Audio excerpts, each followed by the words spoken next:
cinétique chimique, eh bien c'est ça, c'est l'étude de l'évolution dans le temps des systèmes chimiques. Voilà, donc on a différentes méthodes qui peuvent être utilisées. Et ces méthodes en fait consistent à tracer des courbes. Hein. On visualise donc l'évolution du système par des courbes de concentration ou de quantité de matière en fonction du temps. Donc ça s'appelle un suivi cinétique. Alors quelles sont les différentes techniques? Alors il y en a d'autres, hein, mais bon, c'est les principales et celles que nous verrons dans les exercices et dans les situations. Donc on a première possibilité, si on a des espèces ioniques mises en jeu. Alors si on a des espèces ioniques mises en jeu, on utilise donc la loi de Colroche, qu'on a vue ensemble. La loi de Colroche. Et la loi de Colroche, donc j'en profite pour faire un petit rappel.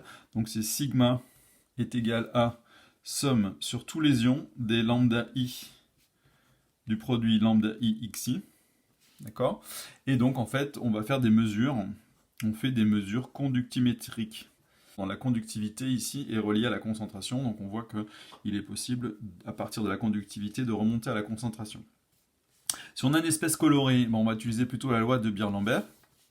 Donc la loi de Beer-Lambert, elle associe donc une grandeur physique qui est l'absorbance à la concentration par une relation très simple qui est K fois X. A égale K fois la concentration. Donc ça, c'est une espèce colorée. C'est plus un ion, c'est l'espèce colorée qui est mise en jeu dans la réaction. Et donc là, on parle de mesures spectrophotométriques. Ça, ce sera l'objet. Ce sera l'objet du TP9. Donc nous allons suivre la cinétique d'une réaction en utilisant la loi de Beer-Lambert. Si on a une espèce gazeuse qui se forme, donc on a deux possibilités. On peut mesurer un volume de gaz dégagé. Donc ça, c'est qu'on est à pression constante. On est à pression constante, généralement la pression atmosphérique, et on mesure le volume d'un gaz. Si on est à volume constant, c'est-à-dire dans une enceinte fermée, et un gaz qui se dégage dans cette enceinte, eh bien, on va mesurer la pression. Donc ici, c'est V, ici, c'est P, et donc la base, c'est donc l'équation d'état des gaz parfaits, qu'on a vu ensemble, qu'on n'a pas trop vu d'application, mais on en verra dans cette séquence-là. Donc c'est PV égale nRT, c'est l'équation d'état des gaz parfaits. Donc, connaissant le volume de l'enceinte, connaissant R qui est une constante, T la température, on peut en déduire donc ici une relation entre P et N. Donc si par contre c'est la pression qui est constante, elle est connue, la pression atmosphérique, R qui est connu, T qui est connu, donc on peut relier N au volume de gaz dégagé. Donc toujours pareil, on a une grandeur physique V ou P, et puis on essaye d'aller vers le nombre de moles pour tracer donc N en fonction du temps. Voilà, et donc si on a une espèce qui a des propriétés acides, basiques, oxydantes ou réductrices, on peut faire ce qu'on appelle une étude par trempe et titrage.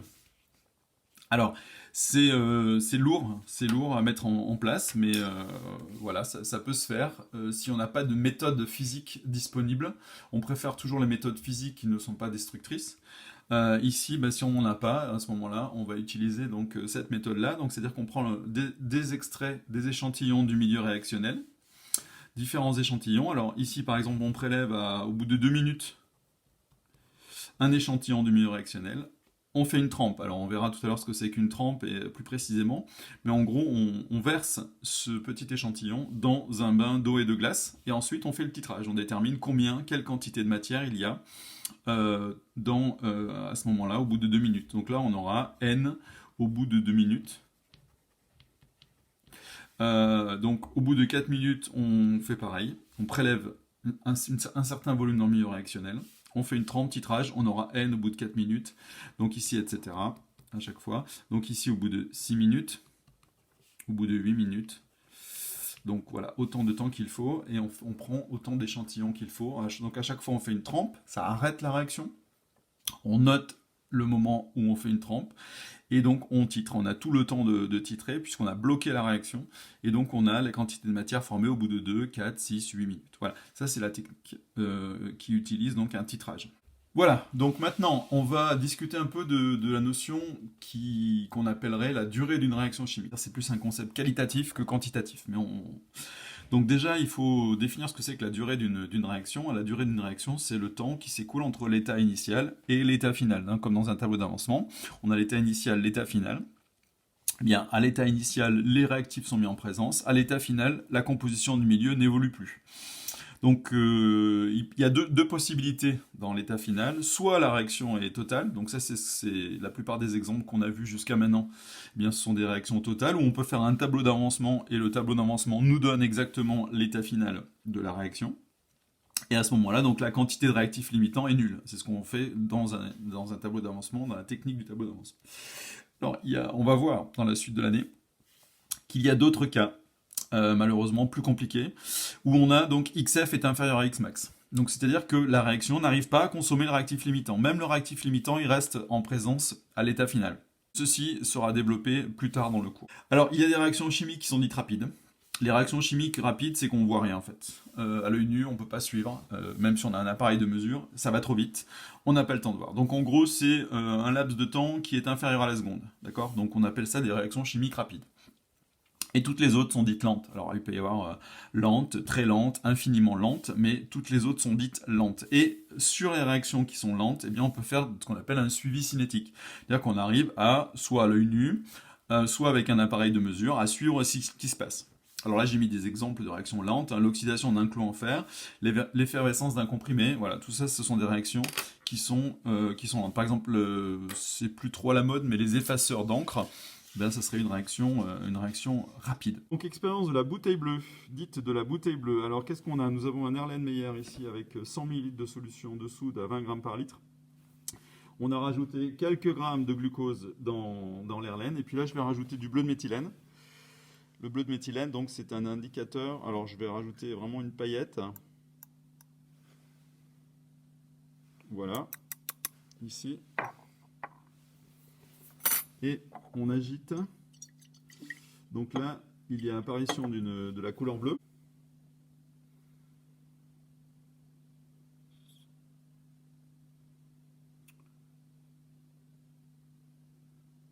Donc décoloration de la bouteille bleue. Alors, ce qui est intéressant lors de la manip, dans cette manip, c'est qu'en fait, en agitant, c'est un côté un peu mystérieux, c'est-à-dire qu'en agitant l'Erlenmeyer, la couleur bleue apparaît, et elle apparaît de manière rapide.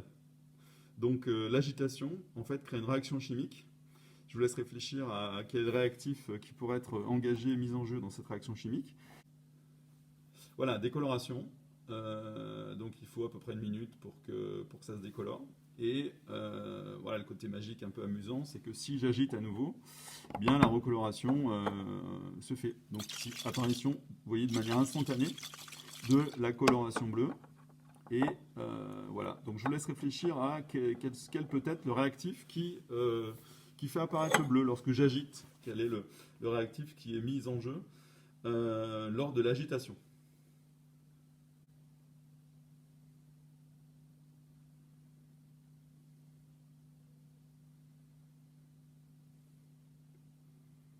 Et voilà, retour à un milieu qui est incolore. Exemple 2, c'est la dismutation des ions thiosulfate. C'est une réaction qui forme du soufre en suspension. Donc vous voyez ici, on a un bécher.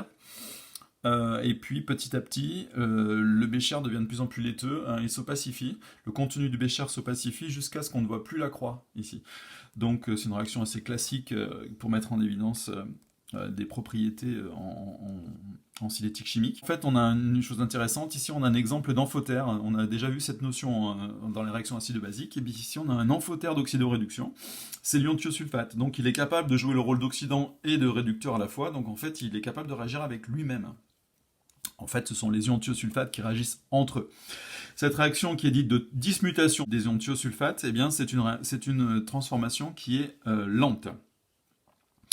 Et donc je vous ai expliqué pourquoi elle est facile à suivre comme ça à l'œil nu. Bien. Alors on nous demande déjà d'écrire les équations, les demi-équations. Alors vous remarquez dans le tableau d'avancement qui est en bas qu'on a S2O3 de moins et H3O+. Donc en fait les ions thiosulfate réagissent entre eux. Mais ici, on ne le voit pas vraiment, parce qu'il n'y en a qu'un, mais on va comprendre pourquoi. Et ici, on a des ions H3O+. Alors, habituellement, dans les réactions d'oxydoréduction, on se contente d'écrire H+. Ici, je voulais avoir H3O+, parce que les H3O+, sont apportés par l'acide chlorhydrique. Et je vous rappelle que l'acide chlorhydrique, c'est H3O+, plus Cl-.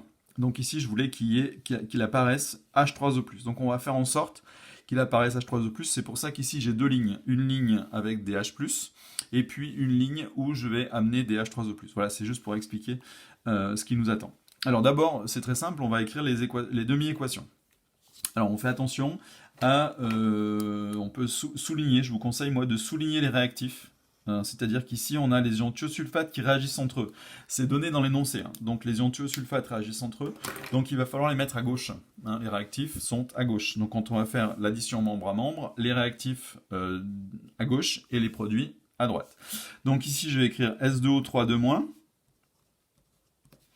égale, et puis ici S. Et puis là, je vais écrire S2O3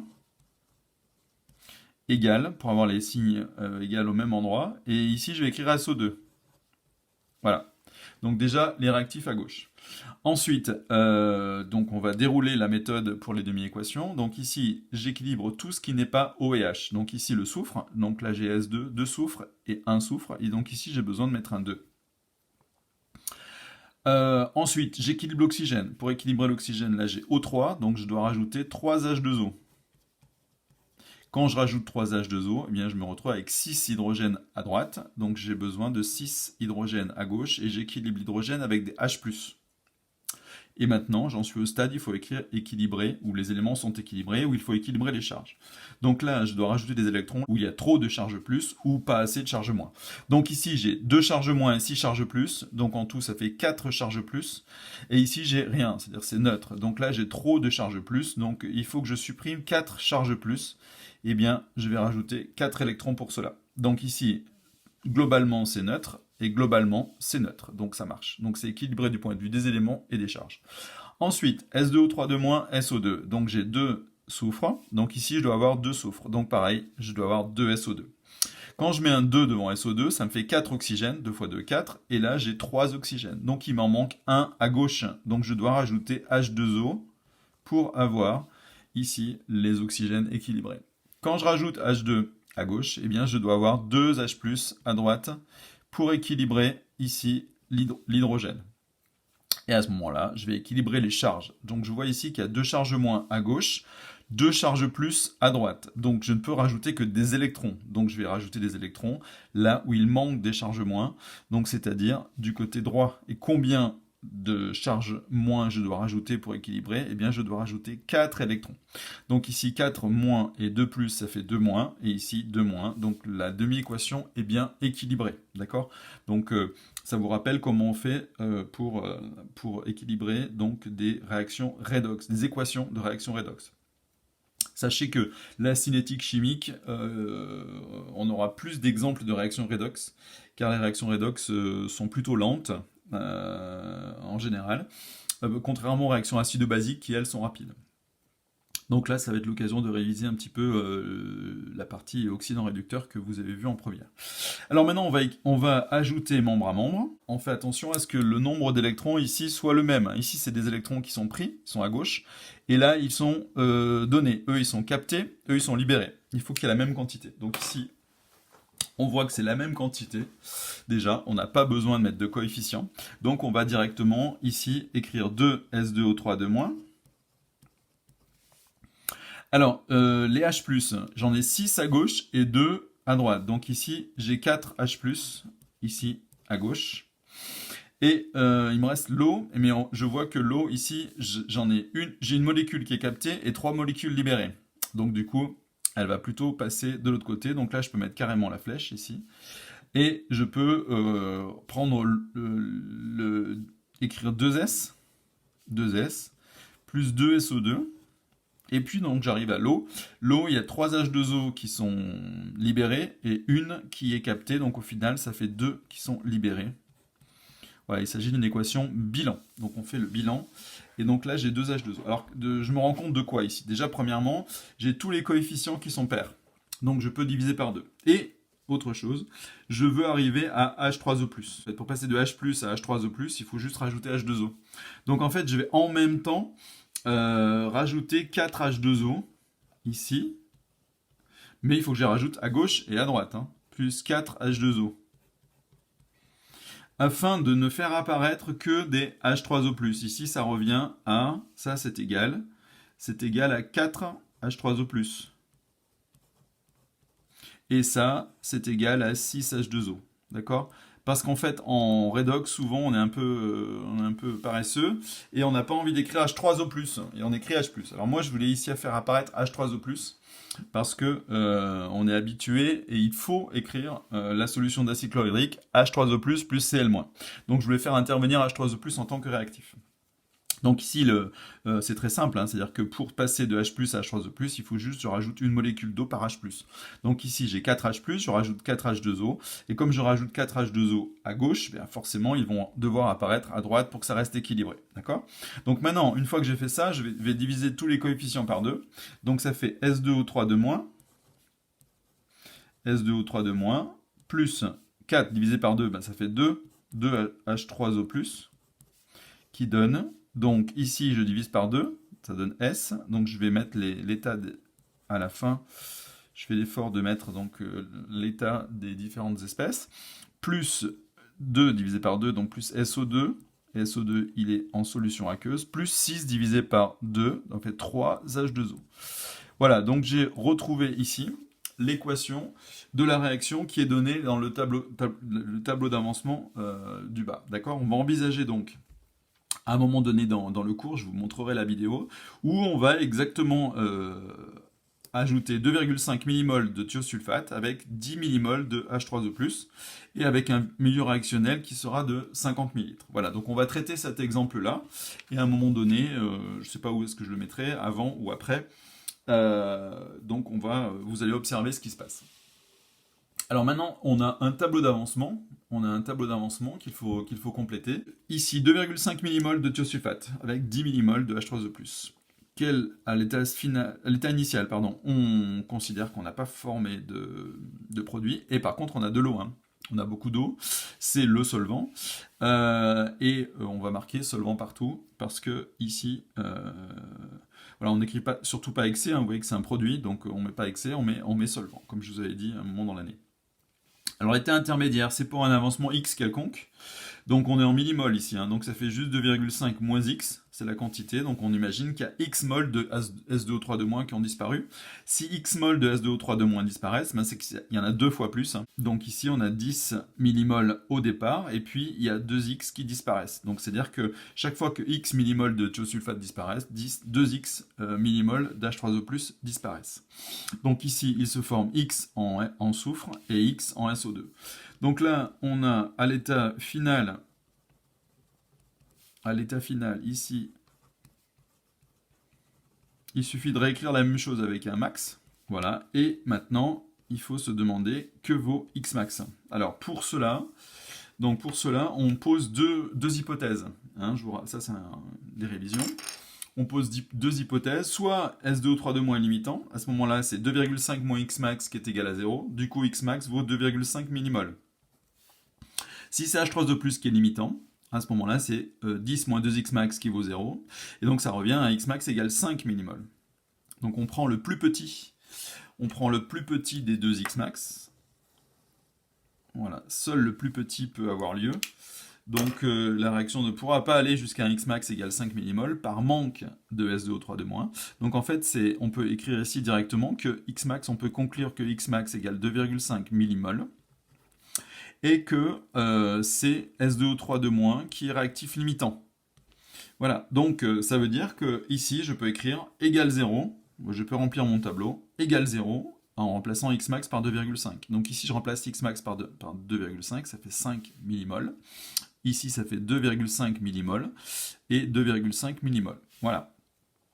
Donc on a l'état final du système si la réaction est totale.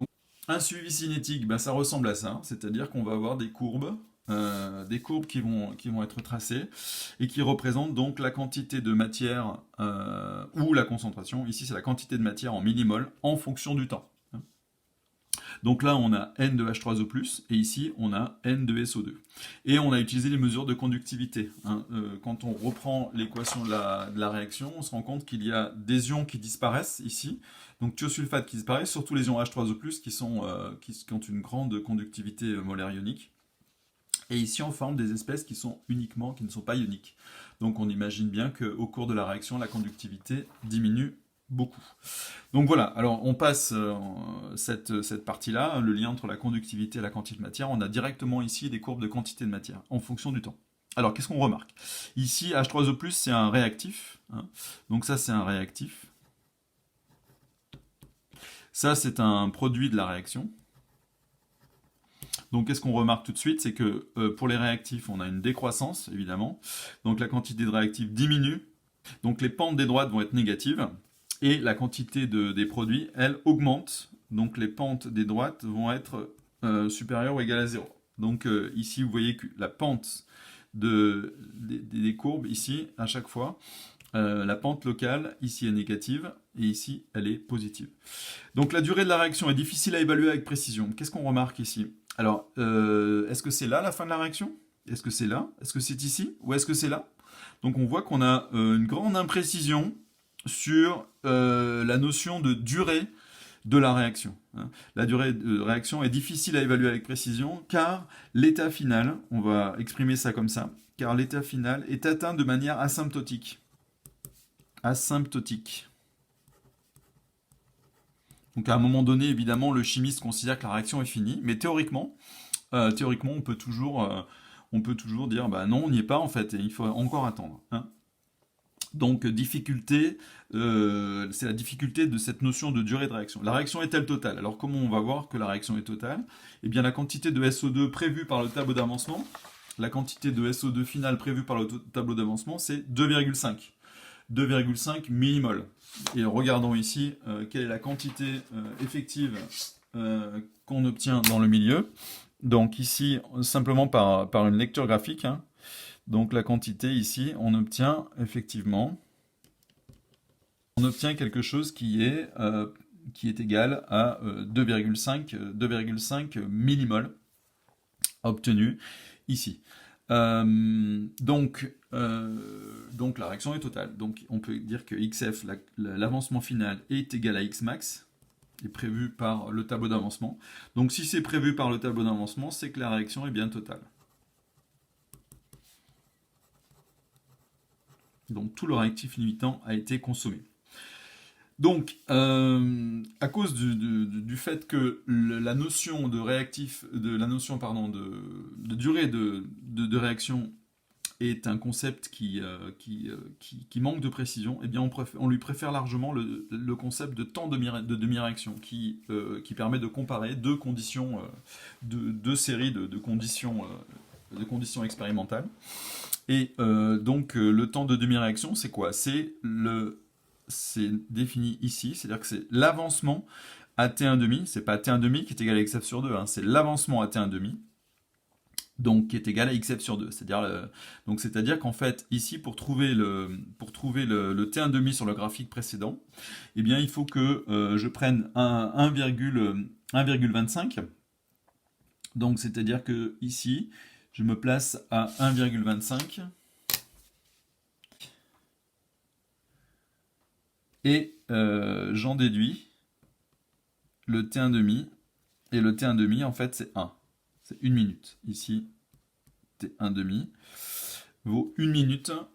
Donc en 1 minute, la moitié du réactif limitant a été consommé par la réaction. Et vous voyez que la réaction, alors on peut considérer qu'elle dure 6 minutes, donc vous voyez que c'est pas la moitié du temps de la réaction. Hein. C'est juste la moitié, c'est-à-dire que la réaction est plus rapide au début, donc elle va consommer, il va se passer beaucoup de choses en 1 minute, et ensuite il va se passer de moins en moins de choses. Donc T1,5, c'est le temps qu'il faut pour consommer la moitié du réactif limitant. Donc ici, c'est environ 1 minute. Et on vous demande de tracer l'allure de la courbe S2O3-, donc les ions thiosulfate en fonction du temps, en s'appuyant sur la valeur de T1,5. Alors, reprenons le tableau d'avancement. Les ions thiosulfate, qu'est-ce qui leur arrive? On part à 2,5, ici, on part à 2,5, et on arrive à 0. D'accord?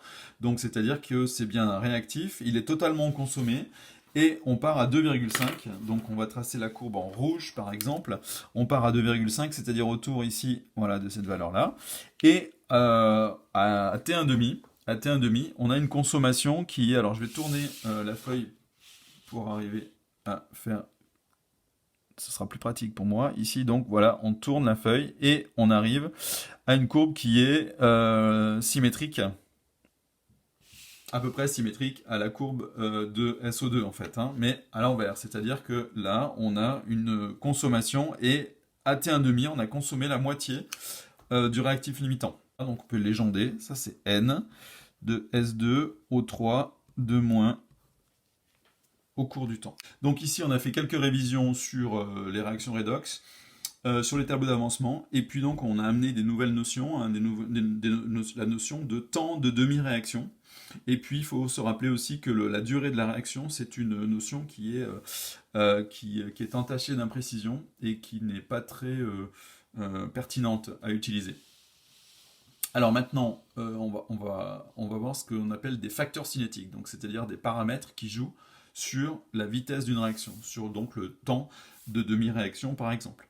Je vous montrerai ces trois expériences, donc la première, la deuxième et la troisième, donc en vidéo. Donc vous avez donc trois expériences ici.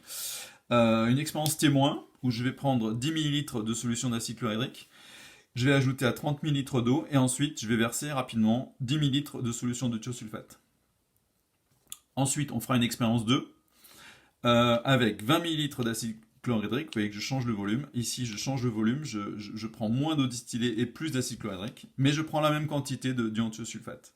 Et on est à la même température. Donc ici, qu'est-ce qu'on étudie comme facteur cinétique? Il s'agit évidemment de la concentration en H3O+, hein, puisqu'on prend un volume 2 fois plus grand en acide chlorhydrique, donc on apporte 2 fois plus de mol de H3O+, et on est dans un même volume de 50 ml. Quand vous ajoutez les trois volumes, ça fait bien 50 ml. Donc on a augmenté la concentration en H3O+, dans l'expérience 2. Dans l'expérience 3, on a les mêmes volumes, je les ai mis en gras ici, on a les mêmes volumes, mais on ajoute de l'eau distillée, les 30 ml d'eau distillée sont ajoutés avec de l'eau à 60 degrés. Donc on a chauffé l'eau distillée de manière à monter en température, le mélange total. Donc ici, le facteur cinétique étudié, c'est la température. Alors, dismutation des ions thiosulfate, expérience numéro 1. Donc c'est l'expérience témoin. Donc on a 10 ml de solution d'acide sulfurique ici. Nous avons 10 ml de solution de thiosulfate de sodium. Et ici, donc, on a 30 ml d'eau distillée. Donc je vais rajouter dans l'ordre importe peu. Donc dans un bécher sous lequel il y a une croix dessinée. Donc je rajoute 30 ml d'eau distillée. Je vais rajouter, donc je vais acidifier la solution en quelque sorte avec de l'acide chlorhydrique. Donc là pour l'instant on a une solution d'acide chlorhydrique. Ici j'agite avec une tige en verre. J'ai également un chronomètre ici que je vais déclencher exactement quand je vais ajouter la solution de thiosulfate. Alors, donc ici c'est parti, donc le chronomètre est lancé. Et voilà, alors qu'est-ce qu'on est supposé voir en fait? Ici, comme vous le voyez dans le cours, nous avons normalement la solution petit à petit. Elle va s'opacifier. Alors je vais couper, ça va être un peu long. Mais en tout cas, je vais laisser tourner le chronomètre. Hein. Pour l'instant, on est à une vingtaine de secondes. On commence à voir que la solution devient petit à petit laiteuse et la croix va disparaître.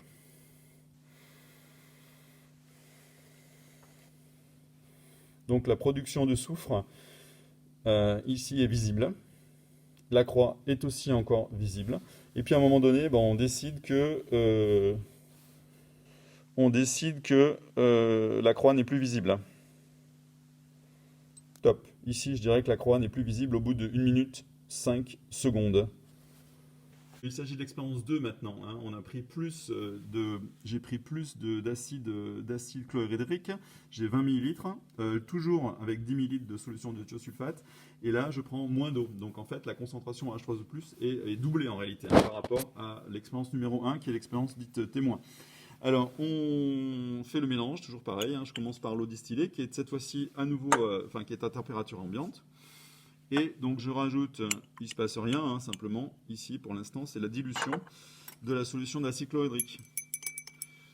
Voilà, on obtient une solution homogène. Et puis pareil, je vais déclencher le chronomètre au moment de l'ajout des 10 ml de solution de thiosulfate de sodium. On agite. Et donc là, on est en train de tester l'effet de l'augmentation de la concentration des ions H3O+, sur la vitesse de réaction. Donc au bout de 30 secondes, on commence à bien voir la production du soufre. Et donc, ce qui nous intéresse, le critère, c'est la disparition de la croix.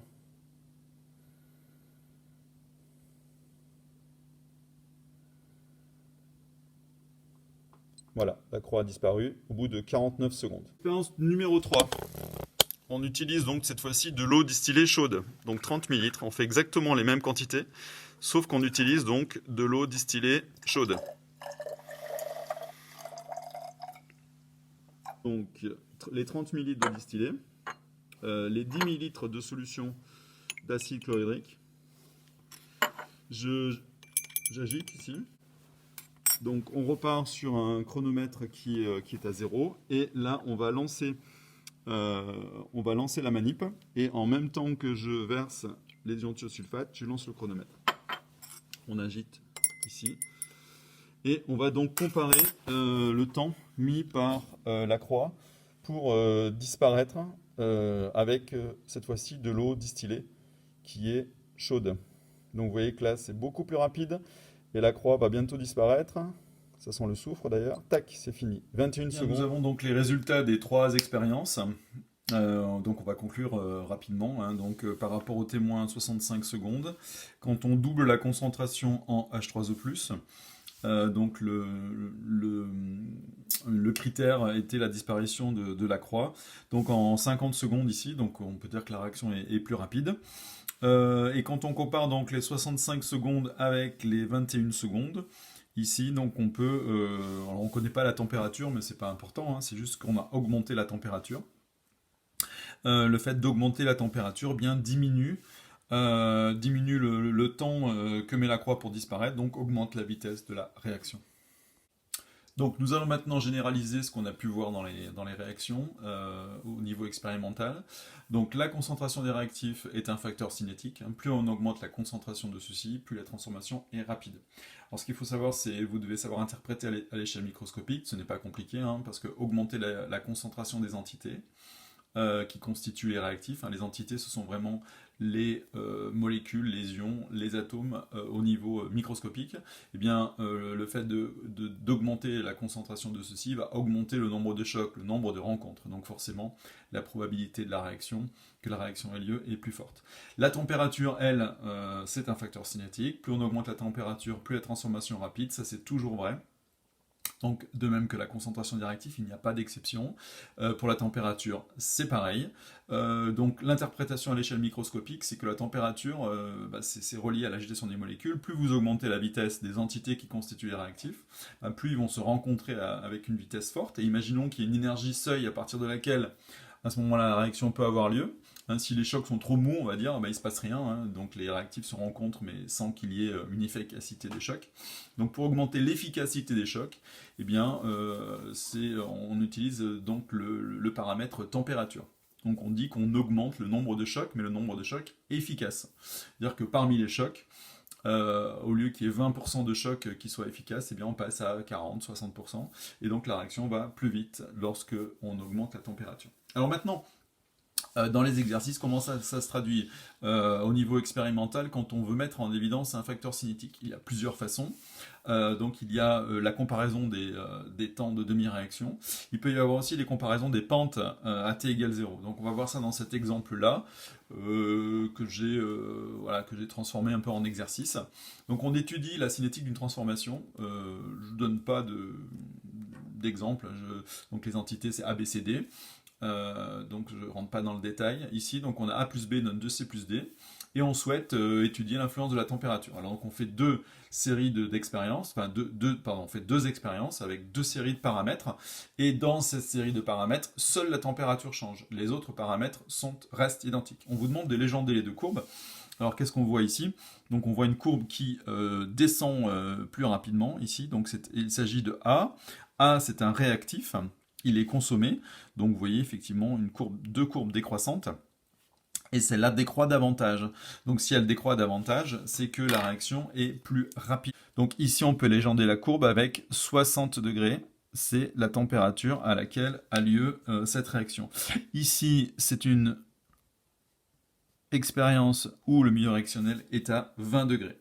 Alors, quelle est la conséquence sur les temps de demi-réaction? Donc, vous voyez ici que le temps de demi-réaction à 60 degrés, là, il est, donc c'est défini un peu par ce point-là.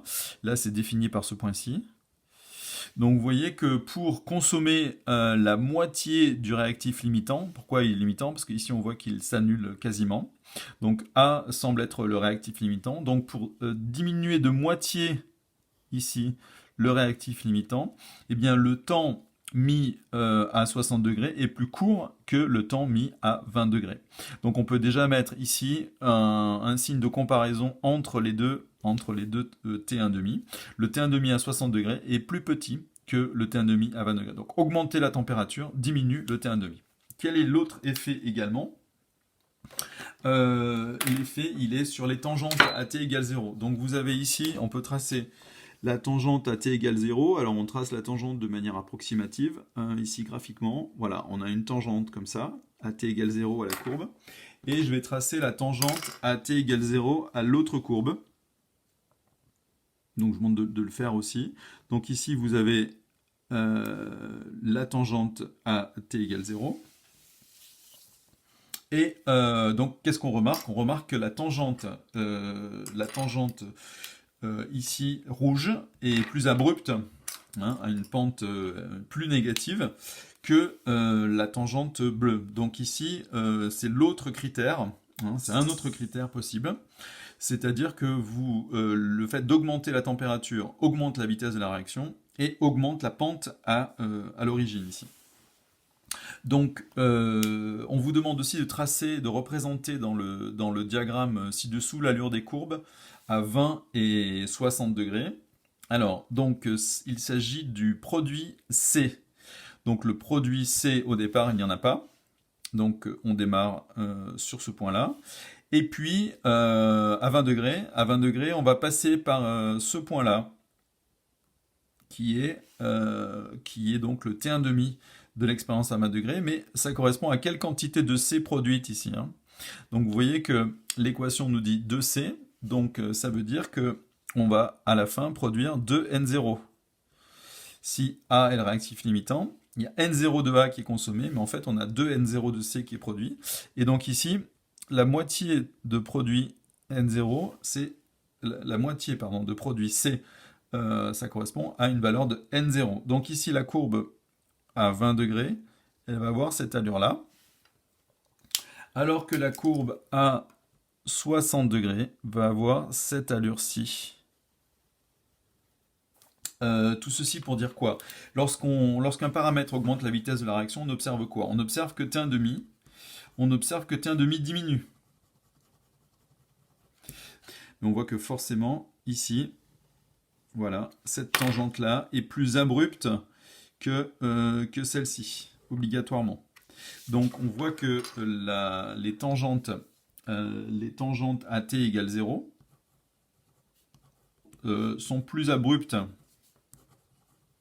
Alors ça veut dire quoi, plus abrupt? Ça veut dire que quand c'est décroissant, ça décroît plus, et quand c'est croissant, ça croît davantage. Donc il y a là on a une pente de tangente qui est négative, et là une pente de tangente qui est positive. Mais en tout cas, elles sont plus abruptes.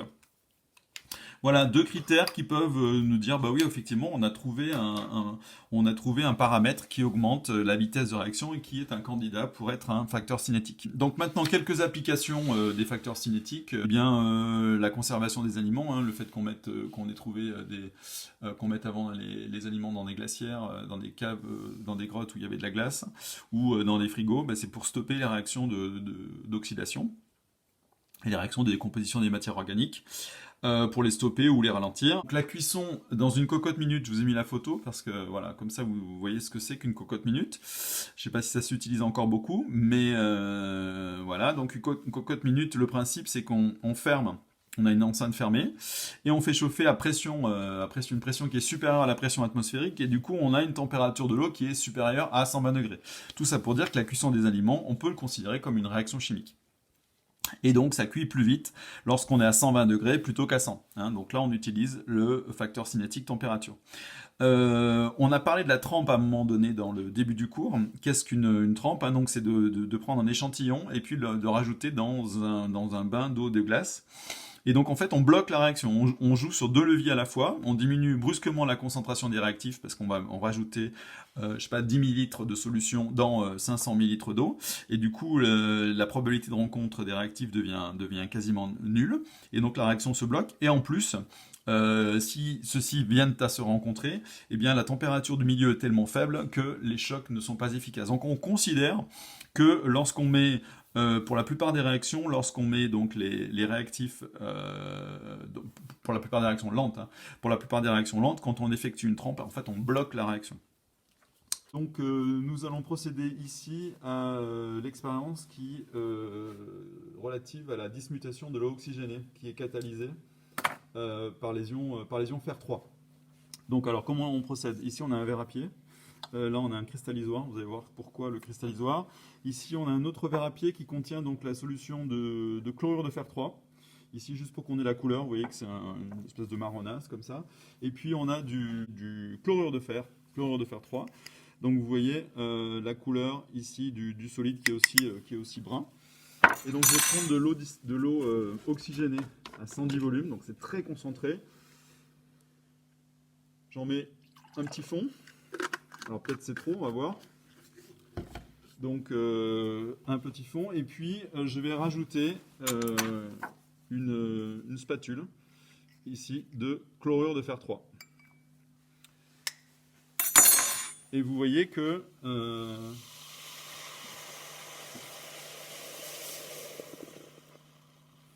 j'en ai trop rajouté. Mais qu'est-ce que vous remarquez ici? Vous remarquez que la solution à la fin a exactement la même couleur que le chlorure de fer 3. Donc ici, ce qui est intéressant à voir, c'est qu'il n'y a pas consommation des ions fer 3. Les ions fer 3 sont introduits directement dans l'eau oxygénée. Vous voyez que ça va très très vite. Donc là, il y a production d'oxygène. Et on garde les ions fer 3 en fin de réaction. Donc là, on recommence la manip en étant un peu plus raisonnable sur la quantité d'oxygéné. Voilà. Donc c'est quand même de l'oxygéné 110 volumes, hein. C'est du très concentré. Et puis donc là, je vais mettre une petite quantité de catalyseur aussi. Pas tout de suite. Voilà. Ici, là, vas-y, approche-toi. Voilà. Donc vous voyez qu'ici, la bûchette se rallume. Voilà.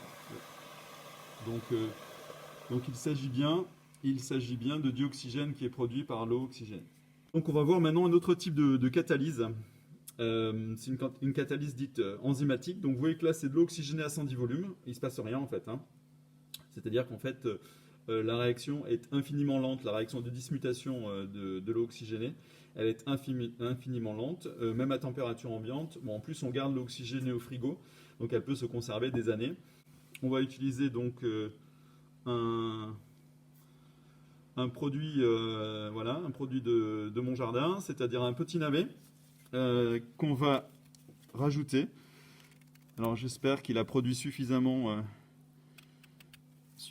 de catalyseurs, donc suffisamment d'enzymes. Et donc vous voyez qu'il ne se passe rien ici, et je rajoute donc le navet.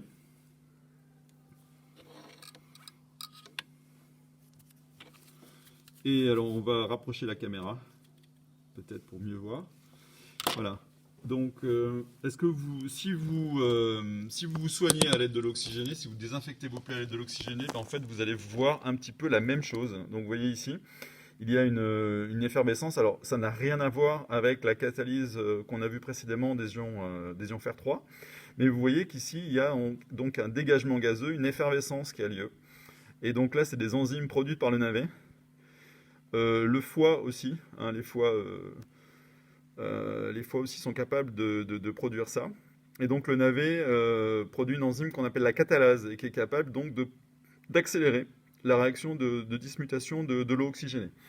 Donc voilà, alors c'est pas aussi spectaculaire qu'avec le l'ion fer 3, mais quand même, il se passe des choses.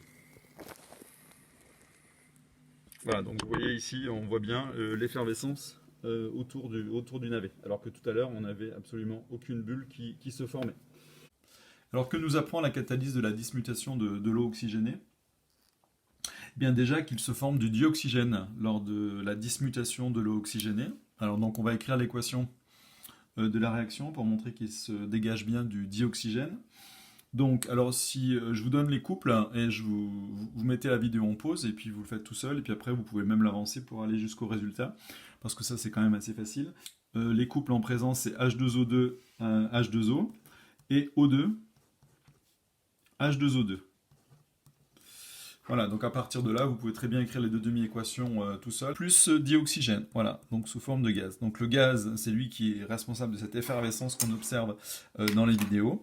Et on voit que le fait que la bûchette se rallume, c'est bien parce qu'il y a du dioxygène qui est produit. Donc la dismutation de l'oxygéné produit du dioxygène. Et en fait, quand on se désinfecte une plaie avec de l'eau oxygénée, on observe exactement la même chose qu'on a vu sur le navet. C'est-à-dire que c'est la dismutation qui est enclenchée par l'hémoglobine. L'hémoglobine est aussi un catalyseur de la dismutation de l'oxygéné, et du coup, cela produit de l'oxygène, et c'est l'oxygène natif, l'oxygène ici gazeux, qui est en fait responsable de la désinfection des plaies, parce que c'est un oxydant fort. Maintenant, il faut expliquer pourquoi les ions Fe3+, catalysent la réaction de dismutation de l'eau oxygénée. Alors pour cela, on va écrire donc les deux couples avec donc H2O2, H2O2, pareil, c'est souligné sur les réactifs. On va tracer en fait l'énergie potentielle en fonction de la coordonnée de la réaction. La coordonnée de la réaction, qu'est-ce que c'est? En fait, c'est une ligne d'espace. C'est le chemin emprunté par les réactifs pour réagir entre eux.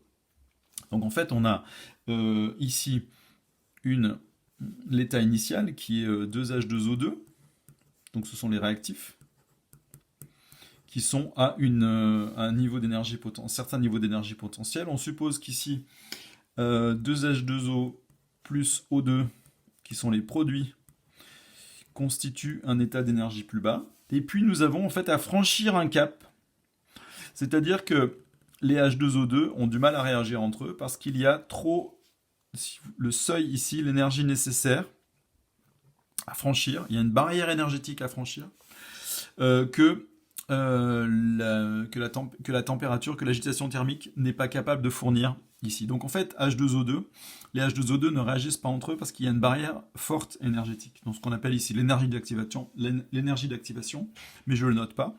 Donc parce que c'est pas quelque chose que vous devez savoir. Donc ça c'est le mécanisme, si vous voulez, ou le profil énergétique de la réaction sans catalyseur. Donc vous voyez où je veux en venir, c'est-à-dire que si jamais on rajoute un catalyseur, on va changer le profil énergétique. Donc en fait, on va changer le mécanisme de la réaction et on va transformer une étape qui est impossible, c'est-à-dire une barrière énergétique impossible à surmonter, par des petites barrières. Alors imaginons ici par exemple deux sommets. Avec donc ici le passage du col, eh bien en fait il se fait avec une énergie beaucoup plus faible et les molécules vont avoir suffisamment d'énergie pour pouvoir passer ce col, alors que là ce col est infranchissable. Donc ça c'est avec catalyseur.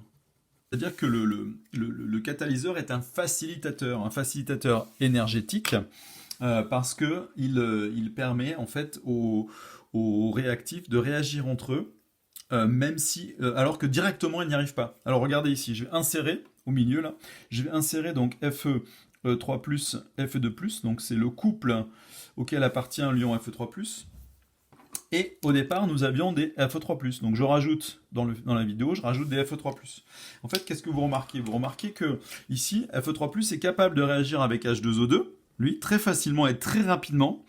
Qu'est-ce qui se passe? Donc il fabrique du dioxygène, mais en même temps, vous voyez que les FE3+, n'ont pas été consommés. Donc c'est pas cette réaction vraiment qui a lieu.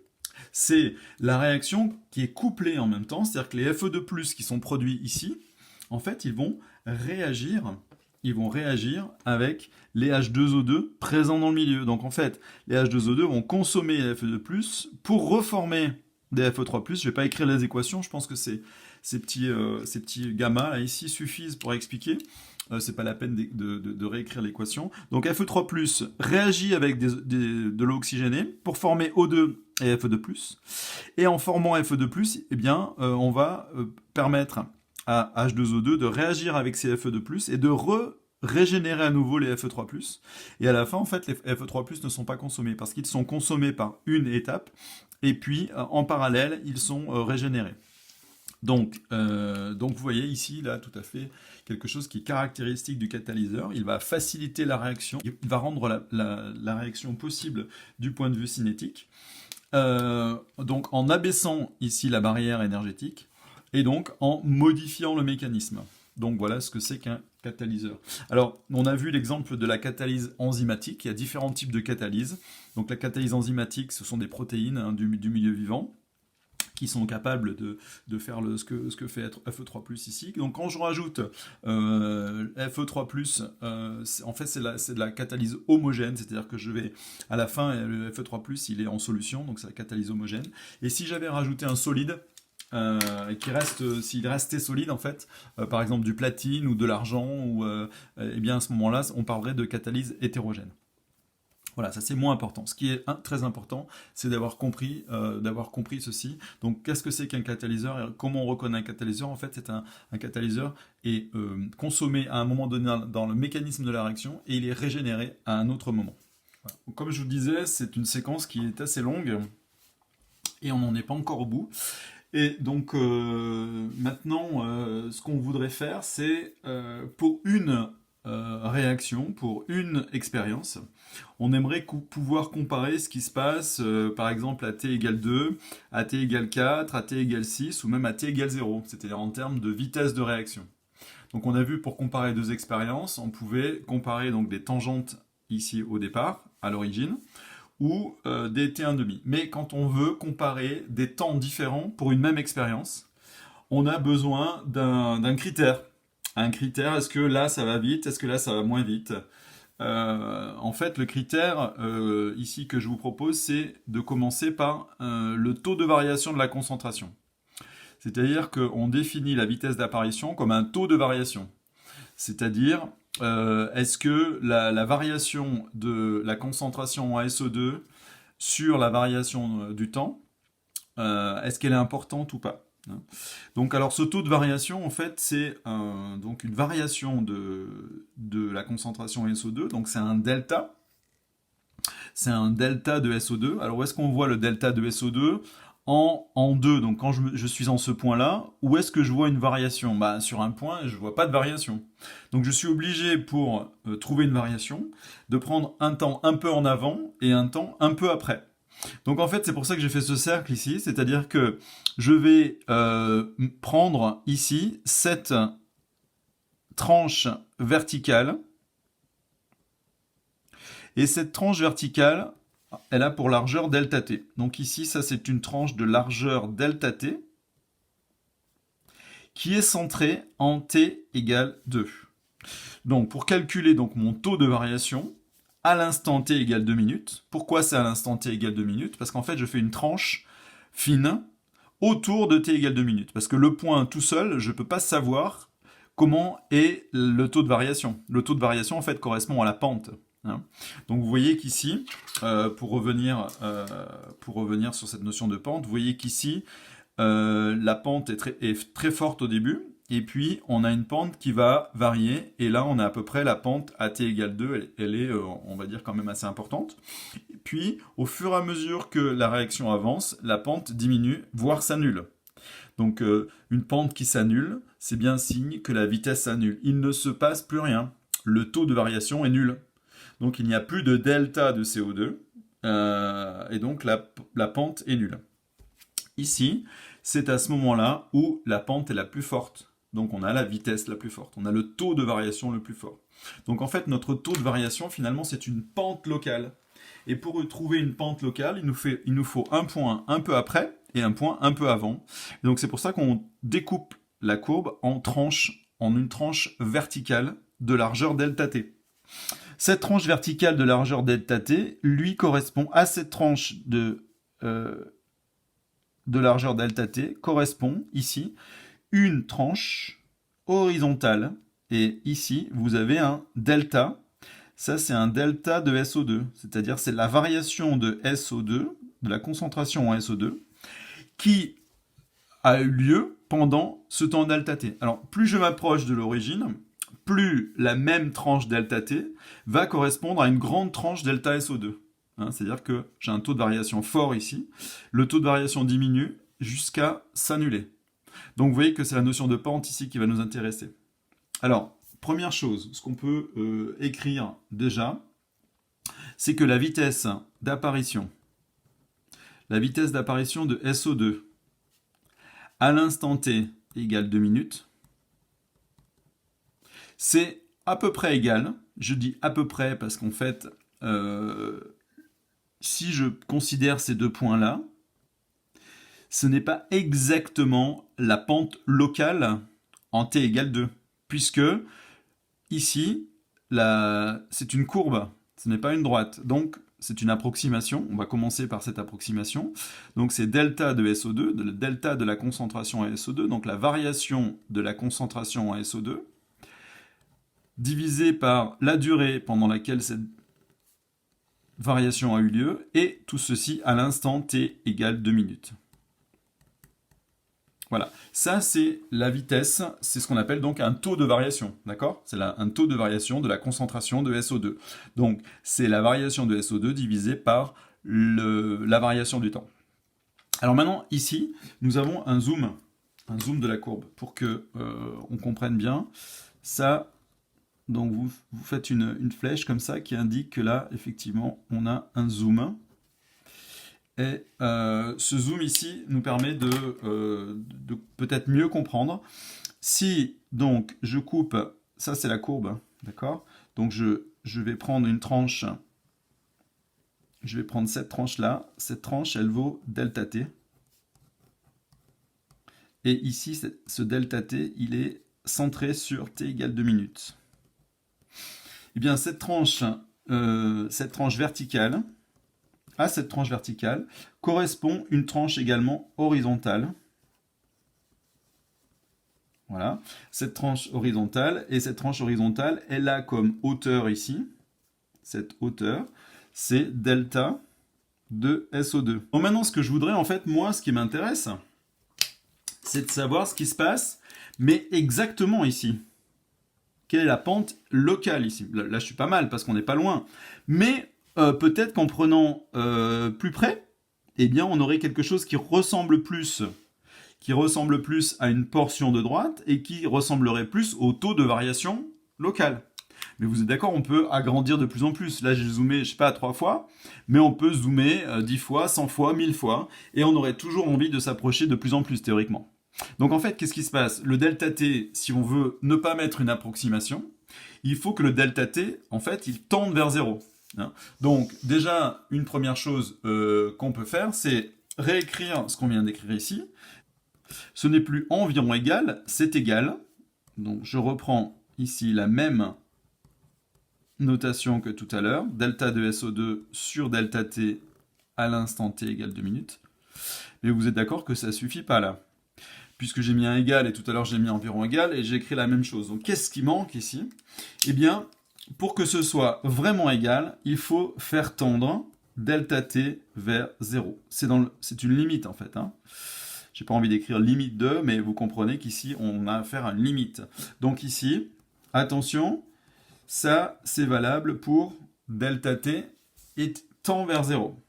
Alors, qu'est-ce que ça veut dire delta t tend vers 0? Ça veut dire qu'en fait, on a ici une durée qui est infiniment petite. Alors, les physiciens sont des gens un peu paresseux sur les notations. Et donc, en fait, on va utiliser une notation qui nous évite d'écrire delta t tend vers 0.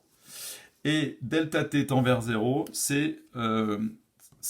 je vais réécrire d'une autre manière, c'est égal à d de SO2, c'est-à-dire l'infime variation de la concentration SO2 qui a lieu pendant une durée infime dt. Et ça, je le calcule autour de t égale 2 minutes. Voilà. C'est comme ça que on va écrire. Et ça, c'est sous-entendu que c'est un delta t qui tend vers 0. Quand on écrit un petit d, c'est un petit delta. Et c'est donc une variation infinitésimale. Donc, vous allez écrire ici, ça, c'est une durée infiniment petite. Donc, c'est un delta t qui tend vers 0. Et ça, c'est la variation infime de la concentration en SO2 qui s'est produite pendant la durée infiniment petite, je ne vais pas le réécrire ici, la durée dt. Voilà. Donc, qu'est-ce qu'on reconnaît ici? En fait, on reconnaît une dérivée. d de SO2 sur dt, eh bien, en fait, c'est la dérivée de SO2 par rapport au temps. Hein. Il s'agit bien de la pente locale de la courbe, et c'est la dérivée locale, la valeur de la dérivée en t égale 2 minutes. Donc, nous n'aurons pas, comme on peut avoir en mathématiques, l'expression analytique des fonctions. Donc, nous allons calculer des dérivées avec la technique de en se raccrochant à la définition de la dérivée. La définition de la dérivée en t égale 2, eh bien, c'est uniquement la pente de la tangente à la courbe en t égale 2. Voilà, c'est cette pente-là. Si on a cette pente, eh bien, on a la valeur que prend la fonction dérivée en ce point. On n'a pas besoin d'avoir la dérivée sur toute la fonction. Donc, c'est pas ce qu'on attend ici. Donc, mais quand même, il faut savoir que la définition de la vitesse volumique d'apparition, c'est que c'est la dérivée de la concentration du produit par rapport au temps. Ici, ça correspond à la... Il s'agit donc de la valeur de la dérivée de la concentration en SO2 par rapport au temps. En mathématiques, on écrirait ça comment? En fait, on écrirait ça que en maths, s'il fallait travailler là-dessus, eh bien ça c'est le nom de la fonction, si vous voulez, de t, hein, le t on le mettrait plutôt en indice comme ça, et c'est égal à quoi en fait? C'est égal à la dérivée de SO2, donc en fait SO2, comment on le noterait? SO2' à l'instant t. SO2' à l'instant t. Voilà un petit peu comment on noterait ça en mathématiques, hein. Et donc c'est la valeur que prend la dérivée à l'instant t. Voilà.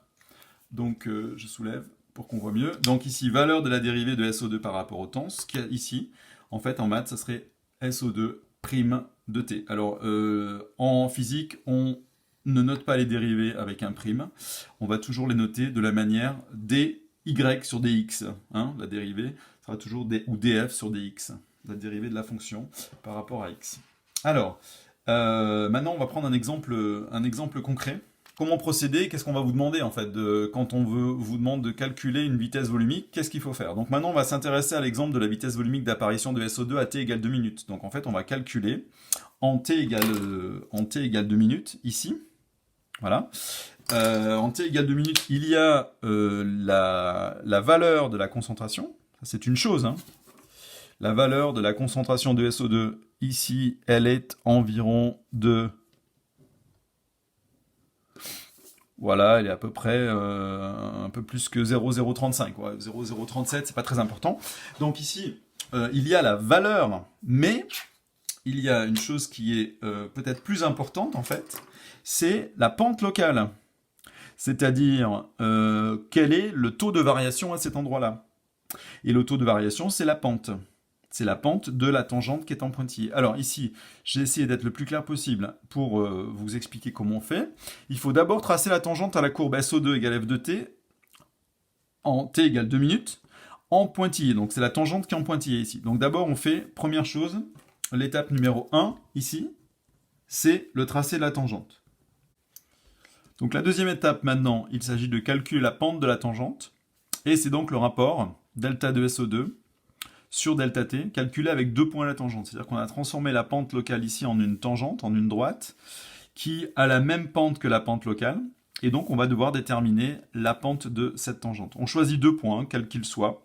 Alors le plus pratique ici, comme vous le voyez, j'avais tracé le triangle à l'avance. Le plus pratique, c'est de suivre le quadrillage, et on a un delta t ici, qui est directement égal à 4. On le voit, là, on a delta t qui est égal à 4 minutes.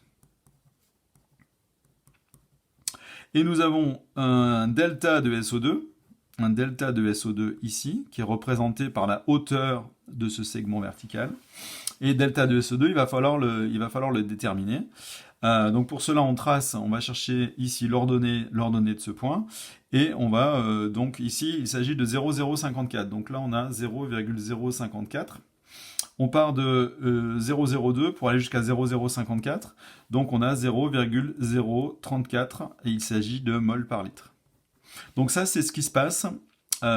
Et c'est donc l'étape numéro 2 de cette détermination, c'est de choisir un triangle qui s'appuie, dont l'hypoténuse s'appuie sur la tangente, et avec un segment vertical, un segment horizontal, de manière à pouvoir déterminer delta de SO2 sur delta t. Donc ici, je vais écrire que la vitesse d'apparition de SO2 à t égale 2 minutes, ça sera combien? Ce sera delta de SO2 sur delta t, donc ça va être 0,034 divisé par 4,0. Donc il faut que je fasse ce calcul. 8,5 10 moins 3. Donc on est ici, on a le droit de donner 2 chiffres significatifs, donc 8,5 10 moins 3. Alors c'est quoi comme unité, hein? Donc tout à l'heure j'ai dit que c'était des mols par litre. Et puis ici on a des minutes. Donc en fait il s'agit de mols par litre. Donc si on a un litre de milieu réactionnel, donc ça fait 8,5 millimoles qui sont produites chaque minute. Voilà, donc il s'agit bien d'une vitesse de production d'un produit. Voilà, donc la technique est là. Sauf que là, vous aviez déjà des aides, la tangente a été tracée, le triangle a été tracé, donc maintenant on va partir de zéro. Hein. On vous demande d'utiliser la même méthode pour estimer ce qui se passe à t égale 4 minutes. Donc on va partir de rien et on va se positionner en t égale 4 ici. Donc on va se positionner là et on va chercher la pente locale de cette courbe. Donc pour la pente locale, on va la représenter, donc je vais tourner ici, ce sera plus simple pour moi pour tracer ici. Donc c'est à vue, hein, on essaie d'être le plus tangent possible à la courbe, et puis on va tracer donc la tangente.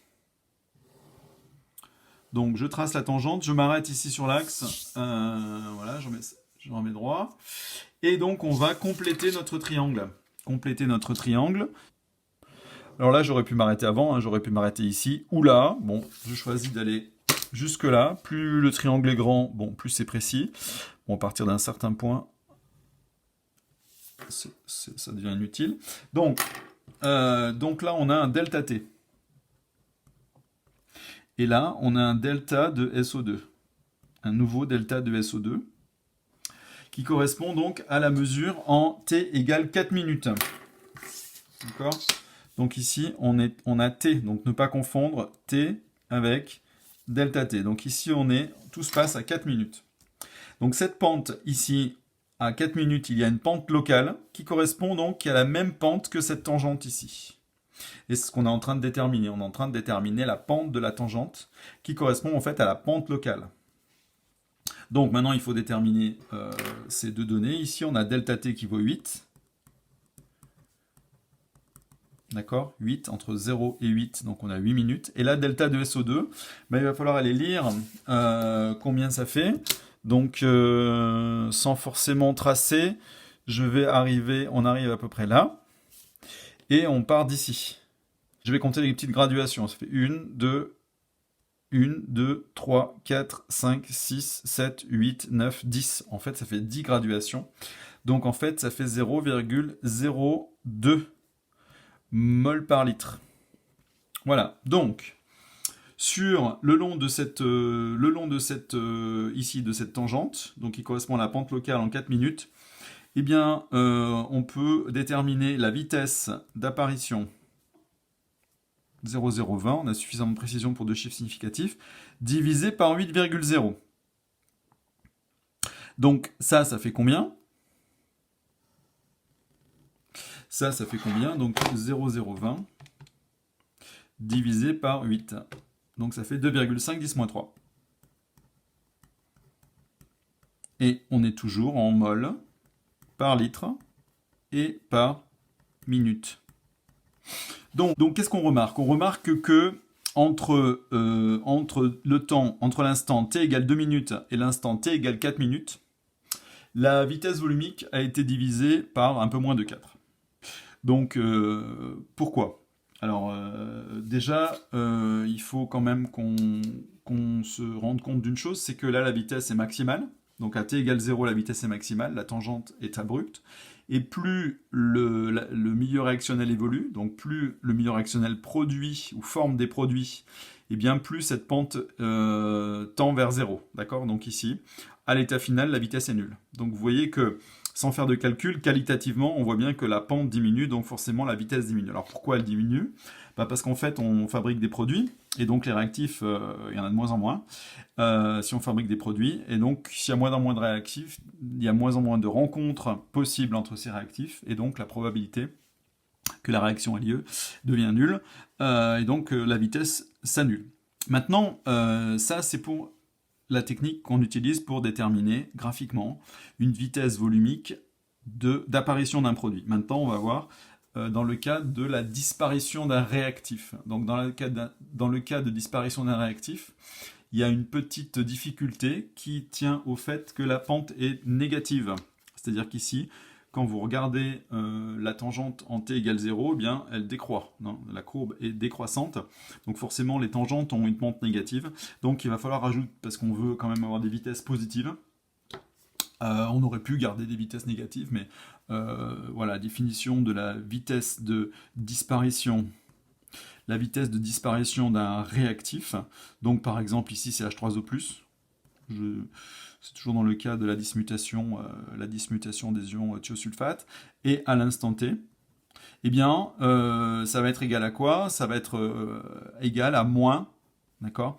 À moins D sur moins D de H3O+, donc l'infime variation de la concentration H3O+, sur le temps ou la durée de cette variation.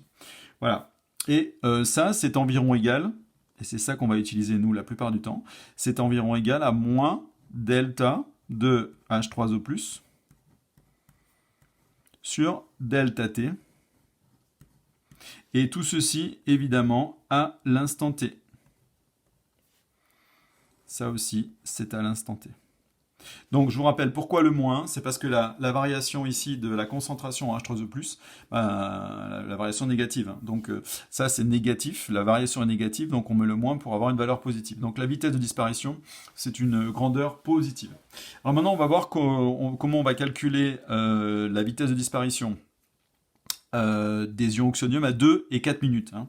Donc on va partir de rien, là cette fois-ci il n'y a pas le triangle, donc on va se mettre à 2 minutes ici, et on va calculer donc la pente locale à t égale 2 minutes. Alors pour cela, pour calculer la pente locale, eh bien on trace la tangente, et puis voilà, et là on a un triangle, hein, je vais le matérialiser ce triangle. Donc là, ce triangle, il y a un delta T qui lui correspond, il y a un delta de concentration en H3O+. Je peux tout de suite le déterminer, ça fait 0,06 mol par litre. C'est-à-dire que le long de cette tangente, en 3 minutes et demie, hein, là on voit que delta T vaut 3,5 minutes. Donc, je peux calculer la vitesse ici, hop, la vitesse de disparition de H3O+, à l'instant t égale 2 minutes. Elle vaut combien? Elle vaut donc delta de H3O+, moins delta de H3O+. Alors ici, faudrait mettre un moins. Voilà, delta H3O+, vaut moins. Donc ici, ce sera moins moins, donc ça fait 0,06 divisé par 3,5. Alors, je suis assez précis ici pour mettre 0,060. Donc, on fait donc 0,06 divisé par 3,5. Donc, ça fait 1,7 10-2. 1,7 10-2, il s'agit de mol par litre et par minute. Voilà. Mol par litre par minute. Maintenant, on va faire la même chose pour 4 minutes. Donc, à t égale 4 minutes ici. Je vais tracer la tangente.